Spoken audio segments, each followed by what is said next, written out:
Petrol आणि डिझेलच्या टंचाईच्या संदर्भात सातत्याने जी चर्चा चाललेली आहे त्यामध्ये साधारणपणे असं लक्षात येत आहे की सरासरीपेक्षा पेट्रोल आणि डिझेलची मागणी ही प्रचंड मोठ्या प्रमाणात वाढलेली दिसते।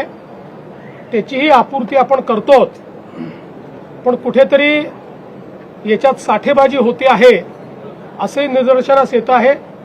त्या संदर्भात पुरवठा विभाग आणि गृह विभाग हे जॉईंटली आता कारवाई करतील। मी केवळ आपल्या निदर्शनास आणू इच्छितो की पेट्रोलच्या संदर्भात जी काही सरासरी वापर आपला आहे, मागणी आपली आहे, त्यापेक्षा 23% जास्त आता आपण पुरवठा करतो। 23% मागणी वाढलेली आहे आणि डिझेलच्या संदर्भात तर ही मागणी 52% वाढलेली आहे। 52% जास्ती पुरवठा आपण करतो। म्हणजे सरासरी मागील वर्षी किंवा याही वर्षी प्रतिदिनाचा जो पुरवठा या काळातला त्या पुरवठ्यापेक्षा 52% जास्त डिझेल हे आता पेट्रोल पंपाच्या माध्यमातून आपण पुरवतो आणि तरीही टंचाई सदृश स्थिती ही तयार होते।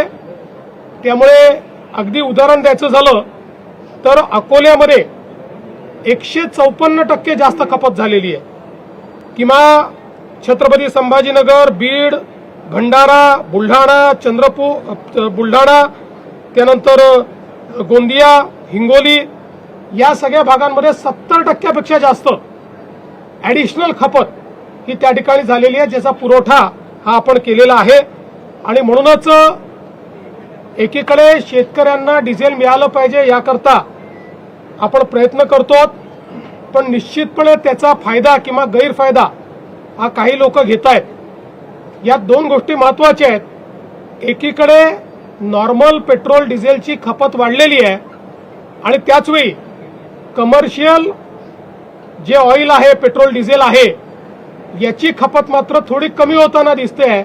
याचा अर्थ नॉर्मल ही जी वाढलेली त्या ठिकाणी खपत आहे ती कमर्शियलकडे वळवली जाते आहे का याची पडताळणी करणं गरजेचं आहे।